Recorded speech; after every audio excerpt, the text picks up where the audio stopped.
Hello and welcome to Pre-Finals.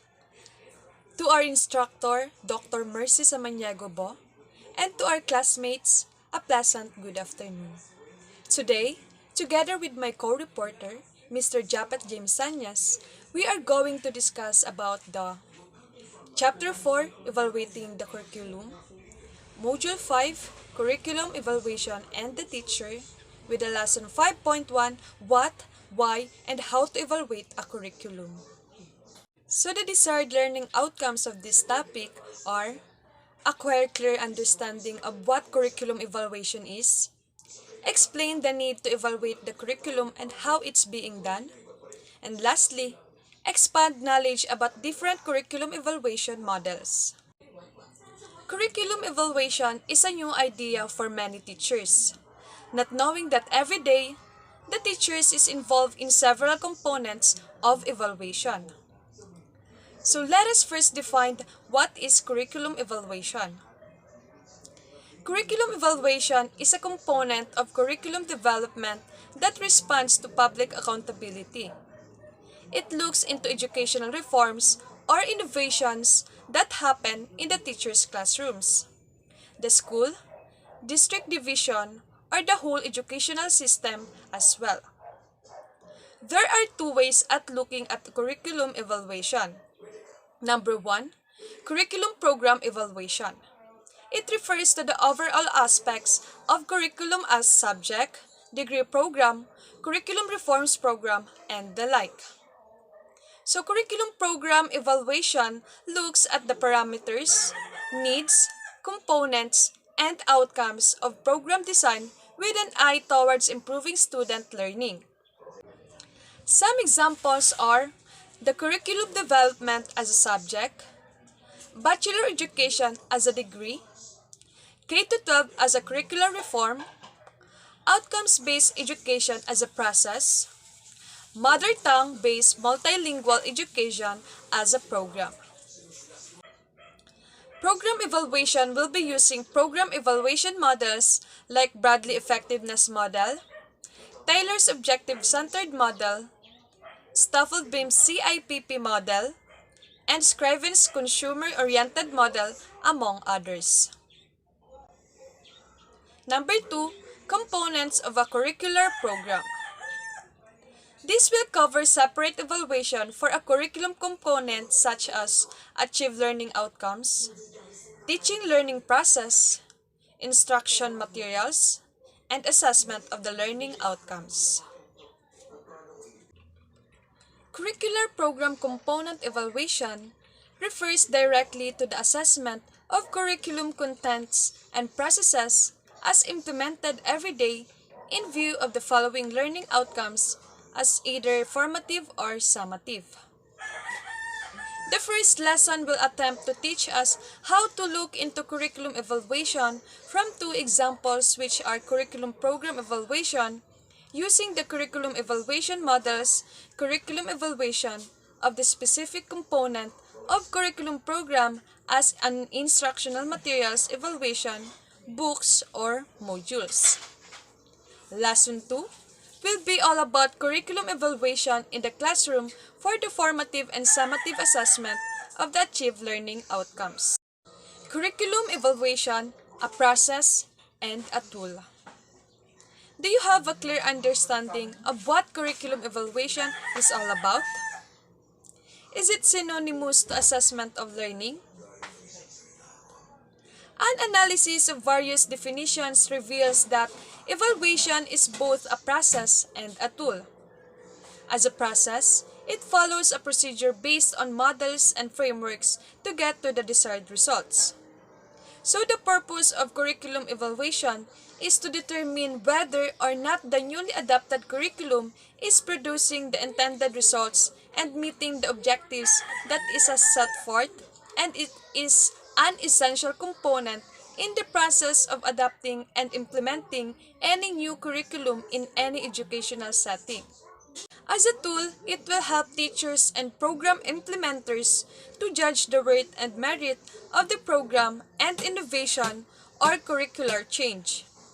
For both process and the tool, the results of evaluation will be the basis to improve curriculum. Program evaluation involves a critical look at the content, goals, objectives, and evaluation methods of a course.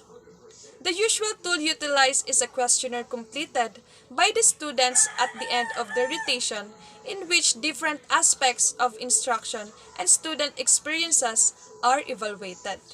Let's look at how curricularists define curriculum evaluation. Persons, Ornstein A. and Hanskins F. 1998. They define curriculum evaluation as a process done in order to gather data that enables one to decide whether to accept, change, eliminate the whole curriculum of a textbook. McNeil J. 1977. He defines evaluation answers two questions. Number 1. Do planned learning opportunities, programs, courses, and activities as developed and organized actually produce desired results? And number 2, how can a curriculum best be improved? Gay L. 1985. Evaluation is to identify the weakness and strengths as well as problems encountered in the implementation to improve the curriculum development process. It is to determine the effectiveness of and the returns on allocated finance. Oliva P. 1988. It is a process of delineating, obtaining, and providing useful information for judging alternatives for purposes of modifying or eliminating the curriculum. Reasons for curriculum evaluation. Why is there a need to evaluate a curriculum? The curriculum process presented by Tyler, Taba, and others at the end of the line or cycle undergo an evaluation. All of them agree that planning, designing, and implementing are less useful unless there is an evaluation. Here are some of the specific reasons. Curriculum evaluation identifies the strengths and weaknesses of an existing curriculum that will be the basis of the intended plan, design, or implementation. This is referred to as the needs assessment. The purpose of evaluation is to identify weaknesses and strengths as well as problems discovered during implementation in order to improve the curriculum development process. When evaluation is done in the middle of curriculum development, it will tell if the design or implemented curriculum can produce or is producing the desired results. This is related to monitoring. So this is a process of gathering information for evaluating the effectiveness of the curriculum and ensuring that the intended, implemented, and attained curricula are aligned. This process typically focuses on such issues as relevance, consistency, practicality, effectiveness, scaling up, and sustainability, as well as whether learners are achieving the expected learning outcomes. It measures the extent to which the curriculum is commensurate with the diverse needs of all learners. Number 3, based on some standards, curriculum evaluation will guide whether the results have equaled or exceeded the standards, thus can be labeled as success. This is sometimes called terminal assessment. Curriculum evaluation aims to examine the impact of implemented curriculum on student learning or achievement, so that the official curriculum can be revised if necessary and to review teaching and learning processes in the classroom. Curriculum evaluation provide information necessary for teachers, school managers, curriculum specialists for policy recommendations that will enhance achieved learning outcomes. This is the basis of decision making. Curriculum evaluation is a method that gathers data that allows one to decide whether to accept, amend, or reject the entire curriculum of a textbook. In curriculum evaluation, important processes were evolved such as needs assessment, monitoring, terminal assessment, and decision making. So the ultimate goal of curriculum evaluation is to ensure that the curriculum is effective in promoting improved quality of student learning. Student assessment therefore connotes assessments of student learning. We come now to curriculum evaluation models. Curriculum models by Ralph Tyler and Hilda Taba end with evaluation. Evaluation is a big idea that collectively tells about the value or worth of something that was done. How can a merit or worth of an aspect of curriculum be determined? Curriculum specialists have proposed an array of models which are useful for classroom teachers and practitioners. Let us look at some of these. Bradley Effectiveness Model. In 1985, L. H. Bradley wrote a handbook on curriculum leadership and development. This book provides indicators that can help measure the effectiveness of a developed or written curriculum. For purposes of classroom teachers, some of the statements were simplified.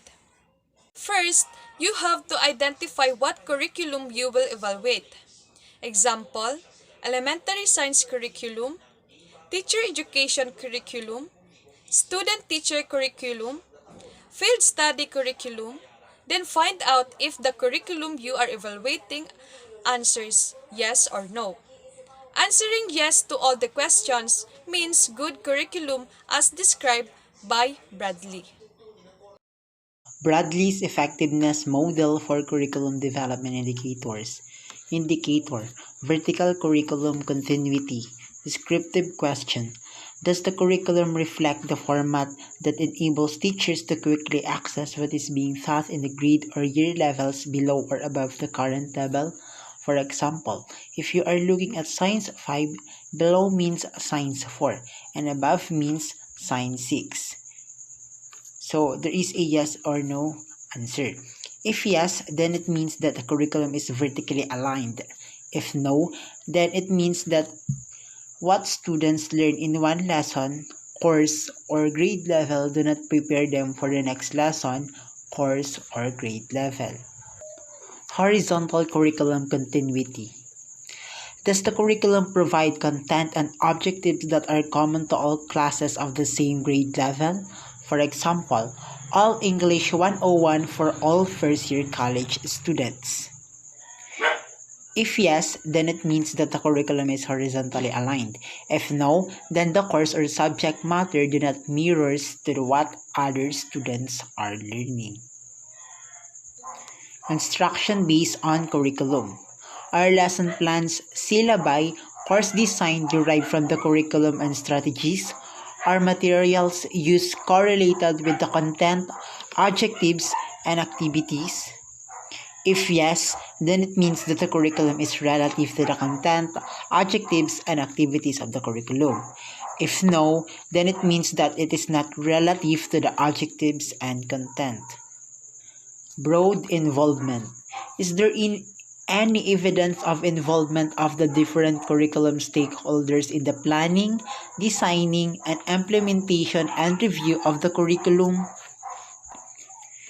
If yes, then it means that there is an approval of the curriculum content to the curriculum stakeholders, which is the curriculum committee, school teachers, or school board members. If no, then it means that there's no broad involvement. Long-range planning is review cycle followed within the period of planning and implementation of the curriculum. If yes, then it means that there is a range of review cycle in planning the curriculum. If no, then it means that there wasn't any long-range planning in the curriculum. Positive human relations. Did the initial thoughts about the curriculum come from teachers, principals, curriculum leader, and other stakeholders? If yes, then it means that there is communication and information of the teachers, principals, curriculum development, and the stakeholders. If no, then it means that there is no positive human relations. theory into practice? Is there clarity of vision, mission, graduation outcomes, program philosophy, learning outcomes in the curriculum? If yes, then it means that all factors in the curriculum are clear. If no, then there's no theory into practice that happens. Planned change. Are there tangible evidence to show that the internal and external publics accept the developed program? If yes, then it means that there is an acceptance of the public. If no, then it means that there is no planned changes that will happen. Tyler Objectives-Centered Model. Ralph Tyler in 1950 proposed a curriculum evaluation model which until now continues to influence many curriculum assessment programs.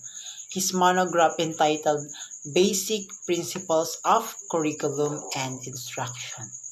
So, Tyler's objectives-centered model, which is used extensively nowadays, measures the worth and merit of the learning based on the established objectives. His basic principles of curriculum and has 4 sections, which focus on setting objectives, selecting learning experiences, organizing instruction, and evaluating progress. In using the Tyler's model, the following components and processes are identified in curriculum evaluation. In Tyler model, there is a curriculum elements, evaluation process, and action taken if it is yes or no. Number 1. Objectives or intended learning outcome. Predetermine intended learning outcomes or objectives. So, if there is an aim in the curriculum or in the learning, then the action taken is yes. And if there is no, then the action taken is no. Number 2, situation or context. Identify the situation or context that gives opportunity to develop behavior or achieve objectives. So, if the environment is identified, then the action taken is yes. And if not, then the action taken is no. So, number 3, evaluation instruments and tools. Select, modify, and construct evaluation instruments or tools. Check its objectivity, reliability, and validity. So, if there is an assessments or tools being used in the curriculum, or if the objectivity, reliability, and validity of it was being checked, then the action taken is yes. And if not, then the action taken is no. Number 4, utilization of tools. Utilize the tools to obtain results and compare the results obtained from several instruments. So, if there is a utilization of tools and if the changes was determined, then the action taken is yes. And if not, then the action taken is no. Number 5, analysis of results. Analyze the results obtained to determine strength and weakness. Identify possible explanations about the reasons for the particular pattern.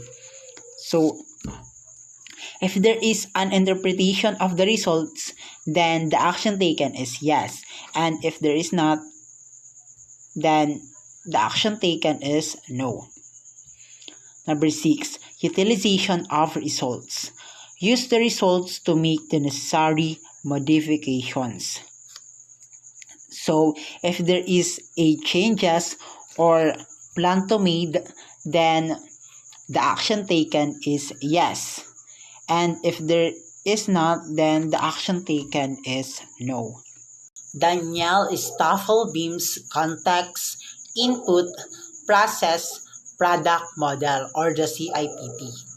The CIPP model of curriculum evaluation was a product of P-Delta Committee chaired by Danielle Staffelbeam.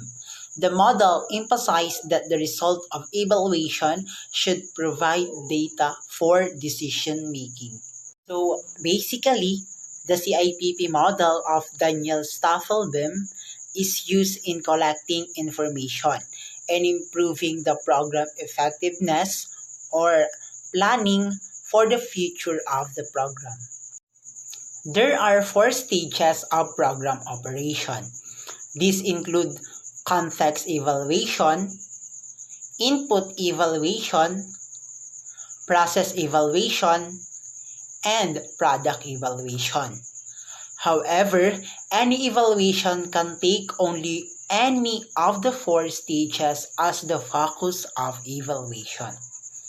Context evaluation assesses needs and problems in the context for decision makers to determine the goals and objectives of the program curriculum. So, context evaluation basically means looking at the beneficiaries, the needs, the resources, the problems, the background, and the environment. Input evaluation assesses alternative means based on the inputs for the achievements of objectives to help decision makers to choose option for optimal means. So, input evaluation means looking at the stakeholders, the strategies, the budget, the coverage, and the research. Process evaluation. Monitor the processes both to ensure that the means are actually being implemented and make necessary modifications.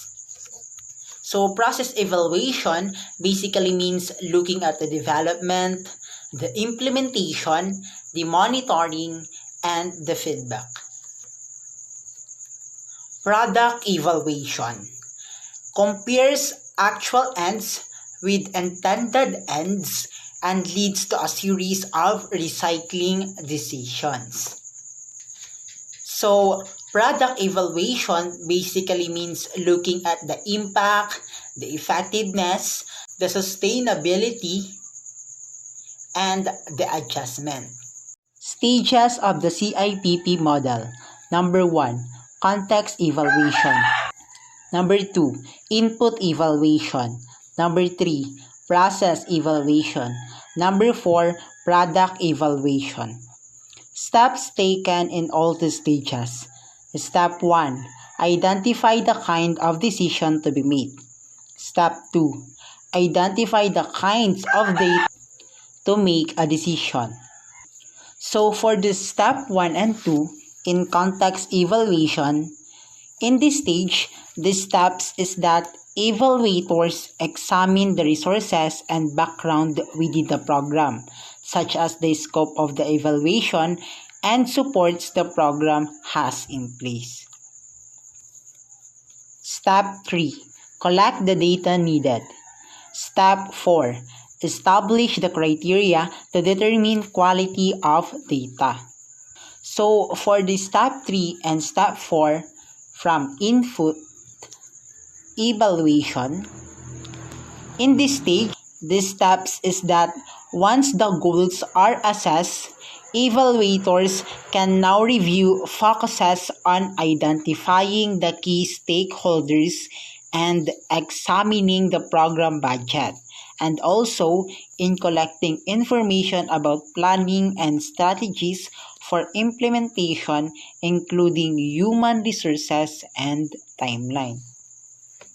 For the step 5, analyze data based on the criteria. So for the step 5 in process evaluation, this step is that the activities of the program are assessed with the focus on continuous improvement. What is being done? Is it being done well? And what needs to be addressed for change?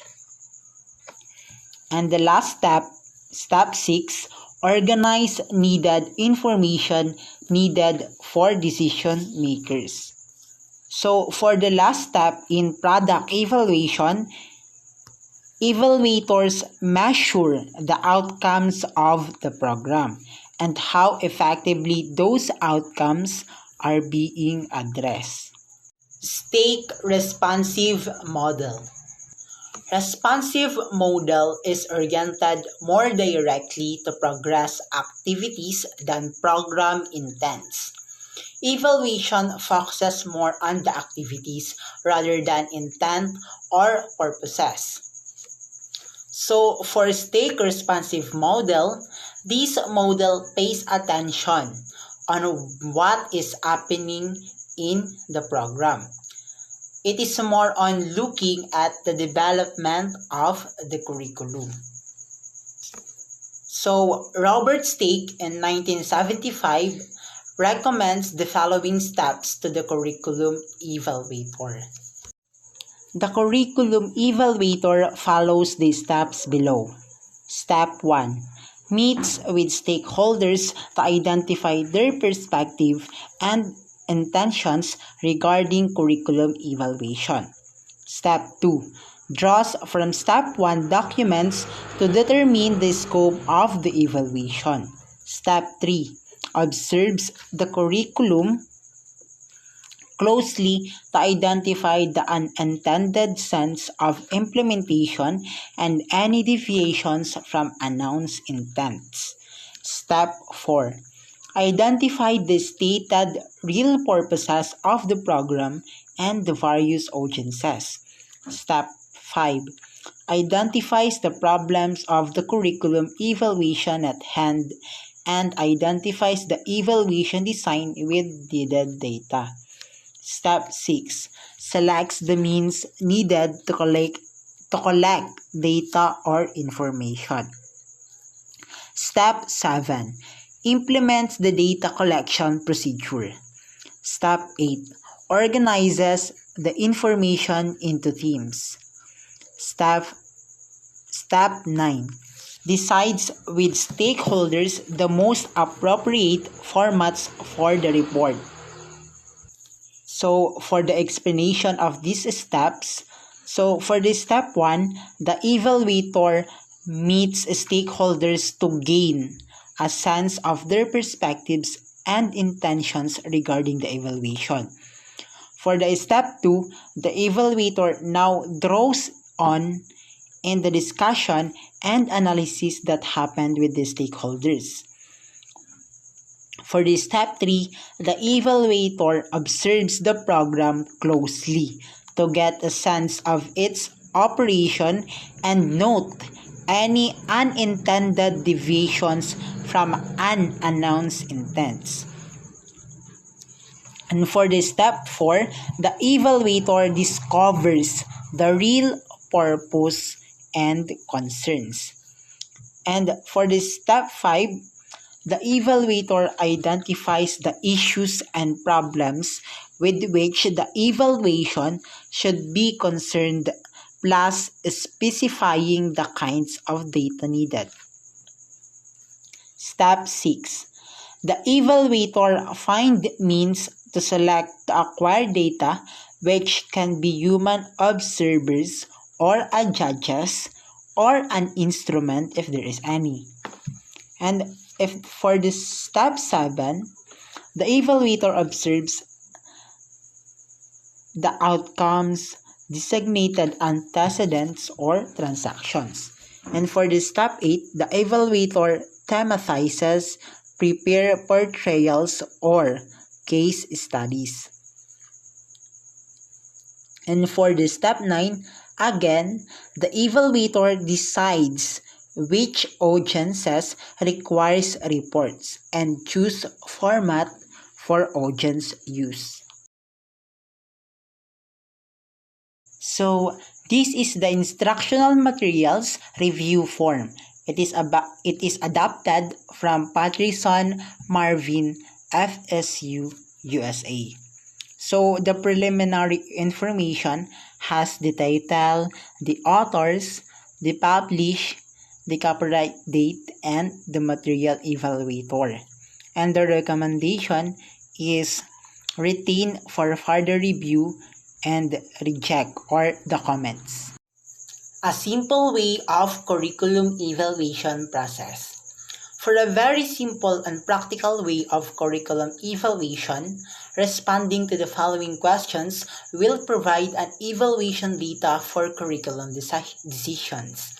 Just ask the following questions, and any no answer to an item will indicate a need for a serious curriculum evaluation processes.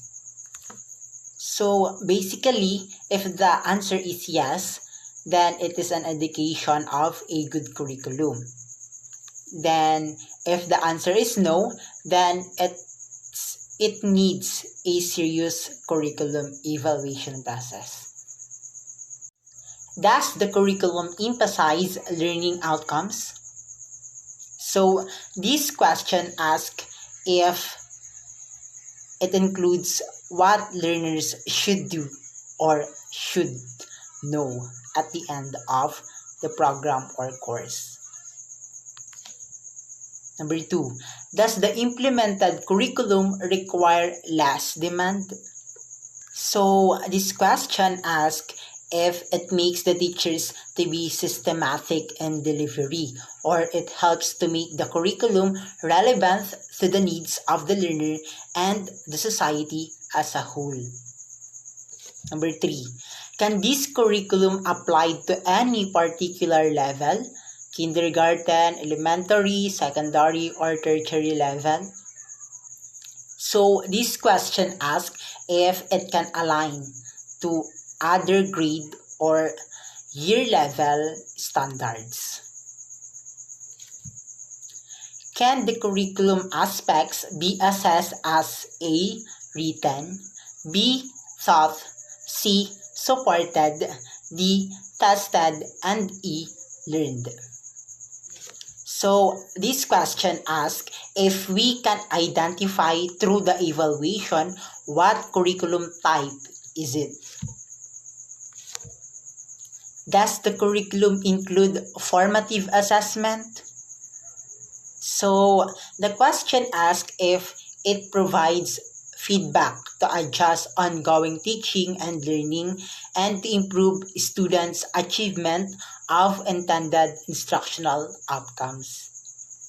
Does the curriculum include summative assessment? So this question asks if there is an assessment administered at the end of an instructional unit in a course. Does the curriculum provide quantitative methods of assessment? So the question asks if it includes data collection tools, including surveys, statistical analysis, and tests. Does the curriculum provide qualitative methods of assessment? So the question asks if it includes participant observation, direct observation, unstructured interviews, or case studies. And number 9, can the curriculum provide the data needed for decision making? And for the last question, are the findings of evaluation available to stakeholders? In summary, whatever models of curriculum evaluation to be used, ASCD 1983 suggests the following steps. The steps in conducting a curriculum evaluation. Step number 1, identifying primary audiences. What to consider: curriculum program sponsors, managers and administrators, school heads, participants, teachers and students, content specialists, and other stakeholders. Step 2, identifying critical issues and problems. What to consider: outcomes, or the expected, desired, or intended, process or implementation, and the resources or the inputs. Step 3. Identifying data source. What to consider?